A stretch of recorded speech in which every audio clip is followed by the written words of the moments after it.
Tahun 1998 lalu, Perdana Menteri Cina yang baru dilantik, Zhu Rongji, mendeklarasikan diri.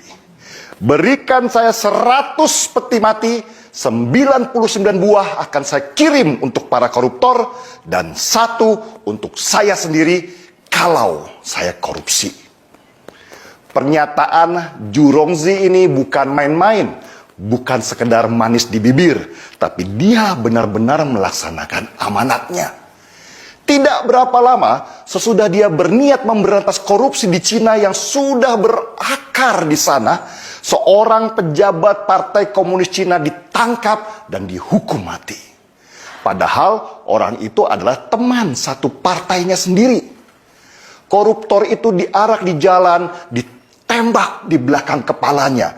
Seluruh hartanya disita oleh negara dan keluarganya disuruh mengganti peluru yang dikeluarkan untuk menembaknya mati. Kejam? Banyak yang bilang begitu. Dan kelompok hak asasi manusia yang berpusat di Amerika seperti biasa teriak-teriak, protes, tidak boleh ada hukuman mati karena manusia punya hak untuk hidup. Tapi Cina tidak peduli. Ribuan lagi koruptor mereka tangkap dan mereka tembak mati. Bahkan proses eksekusinya saja mereka siarkan di televisi supaya ada efek jerah. Dan hasilnya, ekonomi mereka meroket. Mereka sekarang sejajar dengan negara-negara maju di dunia dengan aset ratusan ribu triliun rupiah. Bahkan mereka berani head to head masalah ekonomi dengan Amerika. Bisakah Indonesia menjadi seperti Cina pertumbuhan ekonominya? Bisa, asal mau sedikit kejam, terutama pada koruptornya. Indonesia sama seperti Cina sebelum tahun 1998. Korupsi sudah menjadi budaya dari atas sampai bawah.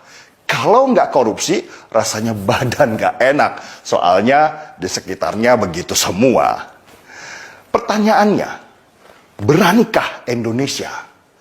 Wacana hukuman mati untuk koruptor di Indonesia sebenarnya adalah wacana lama, tapi tidak pernah berhasil dilaksanakan. Ya gimana? Wong untuk itu harus dibuat undang-undangnya dulu. Yang membuat adalah DPR. Dan di mana koruptor yang paling banyak? Ya di DPR juga. Mana mau maling nangkap maling.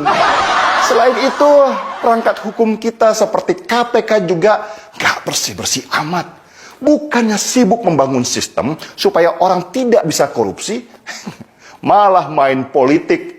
Kebayang kalau mereka main tangkap sembarang orang hanya karena tidak senang. Orang tidak bersalah bisa hilang nyawanya. Cina bisa dengan mudah membuat produk undang-undang hukuman mati untuk koruptor. Itu karena mereka adalah negara satu partai. Jadi lebih mudah membuat peraturan. Sedangkan di Indonesia ada banyak partai, banyak kepentingan. Mau bikin produk undang-undang saja berantemnya nggak selesai-selesai. Tapi pas gajian, nagih duluan. Para anggota DPR yang mayoritas dari partai itu punya konsep yang mirip-mirip Julius Caesar, Vini, Vidi, Vici. Kami datang, kami lihat, kami taklukkan. Tapi mereka modifikasi sedikitlah dengan kalimat, kami datang, kami absen, kami ngorok di ruangan, dan kami pulang. Jokowi sendiri sudah mulai menyatakan, kalau rakyat yang minta, bisa saja ada hukuman mati untuk koruptor. Tapi ya itu, siap nggak DPR-nya bikin undang-undang? Dan wacana ini kembali bergulir dengan harapan tinggi, meski nggak pernah terjadi. Mirip-mirip timnas sepak bola Indonesia yang selalu menjanjikan juara, tapi selalu pulang dengan tangan hampa. Kalah sudah biasa, kalau menang itu baru luar biasa. Sulit sekali negeri ini menghukum mati para koruptor di sini. Bahkan Fadly Zon, petinggi Partai Gerindra, pernah tanpa malu-malu menyebut kalau korupsi itu oli pembangunan.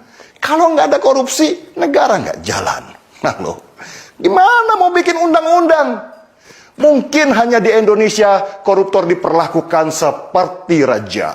Dikasih baju kebesaran warna oranye, terus dadah-dadah di depan kamera dengan senyum lebar di wajah. Nanti di depan pengadilan, yang laki pakai kopiah dan yang wanita pakai kerudung mendadak syariah. Lalu di penjara, mereka bisa bayar untuk dapat ruangan mewah, bahkan bisa jalan-jalan dan nginap di hotel mewah. Dan kalau sudah tua, dikasih gerasi karena sakit mulu dan membebani keuangan negara. Jumlah rupiah merawat koruptor di negeri ini jauh lebih besar dari jumlah rupiah yang dikorupsinya.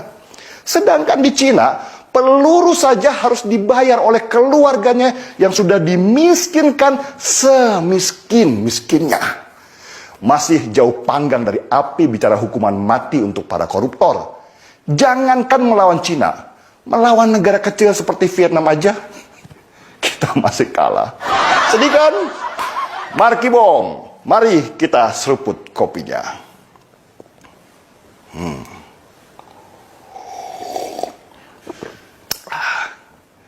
Saya Denny Siregar, kita di acara